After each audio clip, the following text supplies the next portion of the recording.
इस्लाम आप जानते हैं ये लोग आदम की संतान अपने को बताते हैं जी। आदम थे कौन, पहले ये जानिए। साफ दिया हुआ है इनके कुरान में, मैं इनके कुरान की बात कर रहा हूं। और मैं जो पूरी दुनिया भर में जो 200 करोड़ मुसलमान मुस्लिम हैं, इस्लाम को मानने वाले, ये उनसे भी एक सवाल है कि अल्लाह ने मिट्टी से आदम की मूर्ति बनाई जी।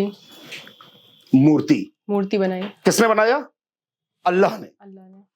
और उन्होंने कहा, एक उनका फॉलोवर था पहले, अल्लाह को बहुत इज्जत वगैरह करता था, और भी फरिश्ते थे, वो भी एक फरिश्ता ही था।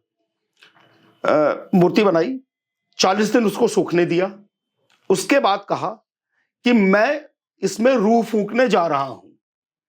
यानी हम लोगों के सनातन में जो प्राण प्रतिष्ठा जी समझ गए तो। और इनके कुरान की बात कर रहा हूं मैं कोई ये बात अपने हिसाब से नहीं कह रहा हूं जी। उन्होंने उसमें अपनी रूह फूकी, यानी प्राण प्रतिष्ठा, हम लोगों की भाषा में कहा जाए तो प्राण प्रतिष्ठा की जी। और सारे फरिश्तों को आदेश दिया कि अब आप जैसे ही मैं इसमें रूह फूकूं, आप इसके सजदे में झुक जाइए।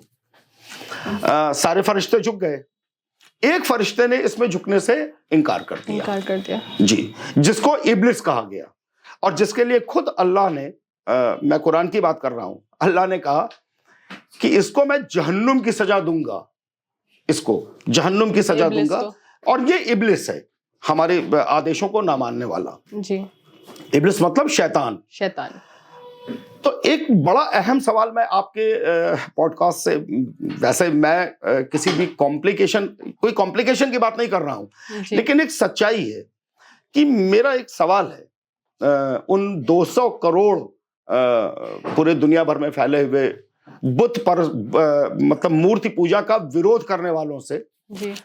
कि वो तो अल्लाह ने बनाई, अल्लाह का आदेश था जी कि सारे फरिश्ते इसकी पूजा करेंगे, सजदे में तुरंत झुक जाएंगे। पढ़े वो अपने कुरान को। जिसने विरोध किया वो इब्लिस कहलाया। अल्लाह ने कहा ये शैतान है, मैं इसको जहन्नुम दूंगा। तो उन 200 करोड़ लोगों में से वो लोग जो लोग बुत परस्ती का विरोध करते हैं, यानी हम लोगों की मूर्ति पूजा का विरोध करते हैं, मैं उन लोगों से एक सवाल पूछना चाहता हूं कि वो शैतान, वो औलाद किसकी?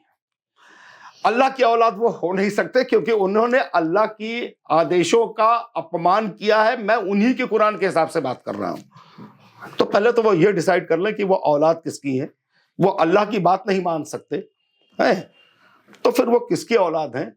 पहले तो ये 200 करोड़ पूरी दुनिया भर के मुसलमानों में, वो मुस्लिम्स जो बुत परस्ती यानी हम लोगों के धर्म में मूर्ति पूजा का विरोध करते हैं, मैं सारे इस्लाम की भी बात नहीं कर रहा हूं, जो लोग बुत परस्ती का या हम लोगों की पूजा का विरोध करते हैं, उनसे ये सीधा सवाल पूछता हूं कि पहले मुझको ये जवाब दे, चाहे जिस स्तर पे देना चाहते हो, जिस भी स्तर पे देना चाहता हूं, वो अपनी जो मजलिसें या फलाना ढिमाका व्हाटएवर जो भी वो लोग करते हैं उसमें बुलाए, उसमें मुझको जवाब दे दे।